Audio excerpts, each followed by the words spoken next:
നിങ്ങളുടെ വിഷമത്തിനിടയ്ക്ക് ഞാനും കൂടെ വന്ന് സങ്കടം കൂട്ടണ്ടെന്ന് കരുതി അങ്ങോട്ട് വരാതിരുന്നത്. ഞാൻ പറഞ്ഞിരുന്നല്ലോ. എനിക്കറിയാം, കാര്യങ്ങളെല്ലാം അങ്ങോട്ടും ഇങ്ങോട്ടും അറിയുന്നുണ്ടല്ലോ. ഒറ്റ ദിവസം കൊണ്ട് എല്ലാവരുടെ ജീവിതം മാറി മറിഞ്ഞ് ഫേസ് ചെയ്യണം രജനി. തോറ്റുകൊടുക്കരുത്, ടെൻഷൻ ആവുകയും ചെയ്യരുത്.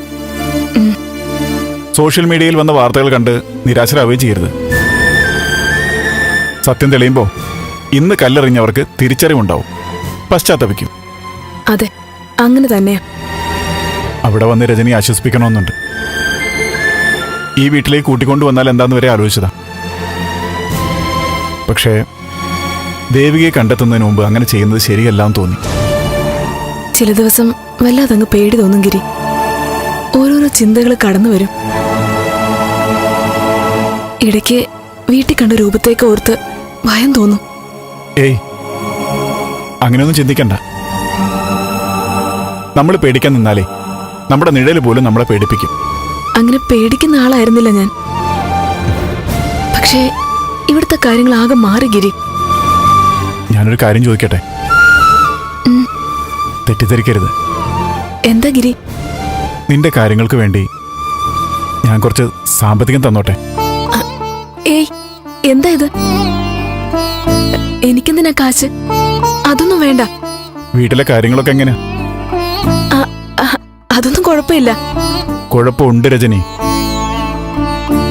രജനി എന്റെ ഭാര്യയാവാൻ പോകുന്നത് കൊണ്ടും ആ വീട്ടിലെ കാര്യങ്ങൾ നിങ്ങളെല്ലാവരും അറിഞ്ഞിരിക്കണമെന്നുള്ളത് കൊണ്ടാണ് ഞാൻ ഈ പറയുന്നത്.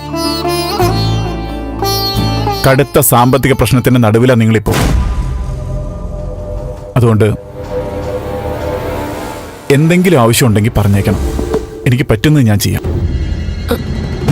എനിക്കൊന്നും മനസ്സിലാവുന്നില്ല. എന്താ ഗിരി പറയുന്നത്? രജനി, ഭാരം മുഴുവൻ ഒരാൾ ചുമക്കുന്നത് കൊണ്ടാണ് നിങ്ങളിതൊന്നും അറിയാത്തത്.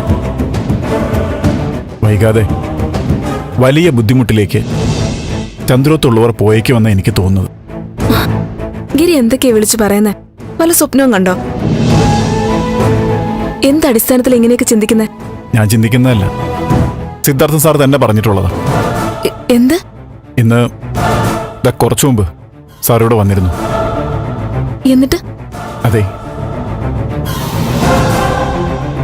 രജനി, കാര്യങ്ങൾ നീ പറഞ്ഞില്ലെങ്കിലും എനിക്ക് ഊഹിക്കാമല്ലോ. എന്നെ ഒരു മകനെ പോലെ കാണുന്ന ആളാ സിദ്ധാർത്ഥൻ സാർ. അദ്ദേഹത്തിന് മറയില്ല. അതുകൊണ്ട് എല്ലാം പറയുകയും ചെയ്തു. ആ ബലരാമൻ സാർ വലിഞ്ഞു മുറുക്കിയിരിക്കുക ചന്ദ്രോത്തിന്. ഒന്നും ആരെ അറിയിക്കണ്ടെന്നാ നിന്റെ അച്ഛൻ പറഞ്ഞത്. പക്ഷേ നിങ്ങളിത് അറിയണമെന്ന് തന്നെ എനിക്ക് തോന്നി. ബുദ്ധിമുട്ടും തകർച്ചയൊന്നും നിങ്ങളറിയിക്കാതെ അദ്ദേഹത്തിന് എത്ര നാളിങ്ങനെ മുന്നോട്ട് കൊണ്ടുപോകാൻ പറ്റും?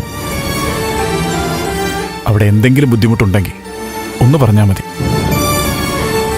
ഇവിടെ കഴിയാം, എൻ്റെ ഭാര്യയായിട്ട്. താൻ ഒന്നുകൊണ്ടും വിഷമിക്കണ്ട, ഞാനിവിടെ തന്നെയുണ്ട്. അതെനിക്കറിയാം ഗിരി. അതെ, എന്തെങ്കിലും ആവശ്യമുണ്ടെങ്കിൽ വിളിക്കണം. കൂടെ ഉണ്ടാവും ഞാൻ. ശരി, എന്ന് വെച്ചോ. ശരി.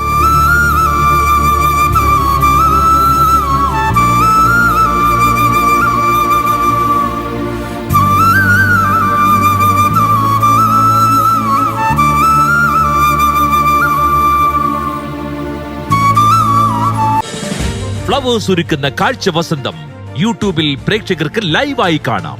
ഫ്ലവേഴ്സ് കോമഡിയിൽ ജോയിൻ ചെയ്യൂ, ആസ്വദിക്കൂ.